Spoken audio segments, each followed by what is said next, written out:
প্রবাসী ভোটার যারা রয়েছে বিশ্বের বিভিন্ন প্রান্তে বাংলাদেশ থেকে প্রতি বছর একটা উল্লেখযোগ্য সংখ্যক মানুষ বিদেশে যায়।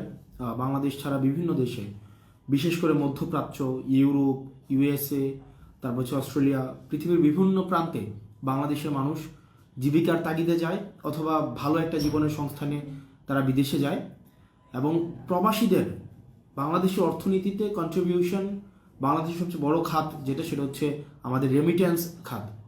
তো রেমিটেন্স যোদ্ধা ভাইয়েরা বিদেশের বিভিন্ন প্রান্তে আছেন। আপনাদের আজকে নির্বাচন কমিশন একটি বিজ্ঞপ্তি দিয়েছেন, আপনাদের এবার নির্বাচনে পোস্টাল ব্যালটের মাধ্যমে ভোট দেওয়ার শেষ সময় হচ্ছে 25 জানুয়ারি। অর্থাৎ আপনাদেরকে যে পোস্টাল ব্যালটটি পাঠানো হয়েছে সেই ব্যালটে আপনারা 25 জানুয়ারির মধ্যেই আপনারা ভোট কার্যক্রম আপনাদেরকে সম্পন্ন করতে হবে। দেখেন, ভোট কি মার্কায় দিচ্ছেন সেটার থেকে জরুরি হচ্ছে আপনার ভোট প্রদান করাটা। যারা প্রবাসী রেমিটেন্স যোদ্ধা আপনারা রয়েছেন, আপনাদেরকে বিভিন্ন হেনস্থার মধ্যে পড়তে হয়। আমি দেখেছি আমার বাবা চাচারা বা যারা বিদেশে থাকেন, তারা যখন বিদেশে যাওয়ার জন্য পাসপোর্ট করতে যান, পাসপোর্ট করার সময় থেকে তাদের দুর্ভোগ শুরু হয়। পাসপোর্ট অফিসে দালালি, তারপর হচ্ছে ভিসা যখন তারা কিনতে যায়, সেই জায়গায় তাদের প্রতারণার শিকার হতে হয়। নর্মালি ভিসার দাম থাকে 2 লাখ টাকা, 1.5 লাখ টাকা বা সরকারি মূল্য, অথবা যেই এজেন্সির যে মূল্য থাকে সেটা থেকে দালালরা উচ্চ মূল্য নিয়ে থাকে, 5 গুণ 10 গুণের বেশি মূল্য নিয়ে থাকে ভিসার মূল্য। তারপরে যেই অর্থ দিয়ে তারা যেই চুক্তিতে তারা বিদেশে যায়, যে কাজের কথা বলে তাদেরকে বিদেশে নিয়ে যাওয়া হয়, দেখা যায় অধিকাংশ ক্ষেত্রে সেই কাজ দেওয়া হয় না, অথবা যেই বেতন বলে বিদেশে নিয়ে যাওয়া হয় অধিকাংশ ক্ষেত্রেই তাদেরকে সেই বেতনটি তাদেরকে দেওয়া হয় না। এবং ভাষা না শিখে যাওয়ার কারণে তাদেরকে দুর্ভোগে পড়তে হয়, কাজ শিখে না যাওয়ার কারণে তাদেরকে দুর্ভোগে পড়তে হয়। এর সাথে যুক্ত হয় এম্বাসির অসহযোগিতা এবং এয়ারপোর্টের হয়রানি হেনস্থা তো আছেই। এই সকল সমস্যার সমাধান নিশ্চিতকল্পে আপনার ভোটাধিকার প্রয়োগটি গুরুত্বপূর্ণ।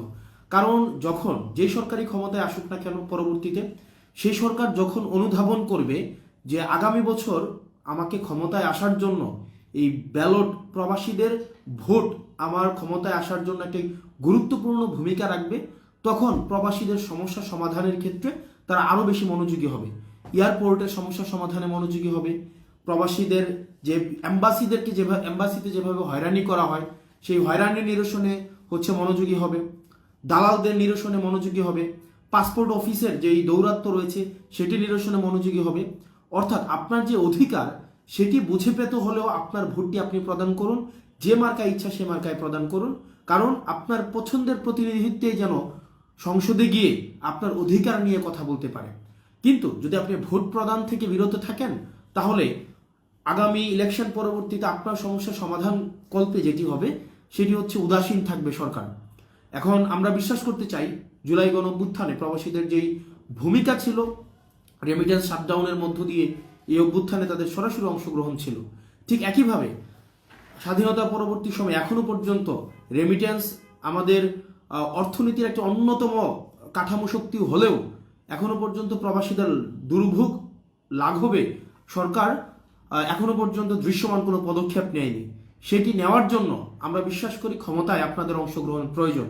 ক্ষমতায় আপনাদের অংশগ্রহণের জন্য আপনাদেরকে অবশ্যই আপনার ভোটাধিকার আপনি প্রয়োগ করুন, যাতে করে আপনার পরবর্তীতে যেই ক্ষমতায় আসুক না কেন, যেই সরকার গঠন করুক না কেন, যাতে করে আপনার ভোটের কথা মাথায় রেখে তারা যেন নীতি নির্ধারণ করে।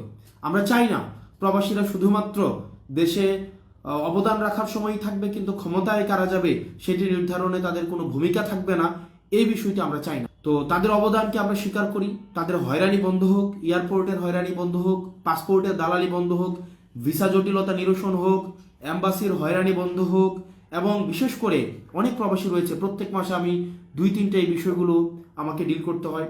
সেটি যে প্রবাসী অনেক রেমিটেন্স যোদ্ধা আছে, বিদেশে গিয়ে পরিবার বিচ্ছিন্ন একটি সমাজে তাদেরকে মৃত্যুবরণ করতে হয়, লাশটা আনার সময় দালালদের দৌরাত্বের মধ্যে তাদেরকে পড়তে হয়।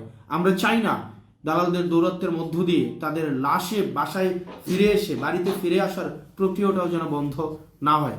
সেজন্য প্রবাসীদের সকল সমস্যার সমাধান নিহিত রয়েছে আগামী ভোটাধিকার প্রয়োগের মধ্য দিয়ে।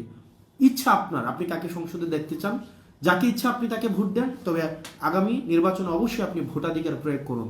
আপনার ভোটাধিকার প্রয়োগ থেকে আপনি নিজেকে বিরত রাখবেন না, এবং সেটি সর্বশেষ সময় হচ্ছে 25 তারিখ।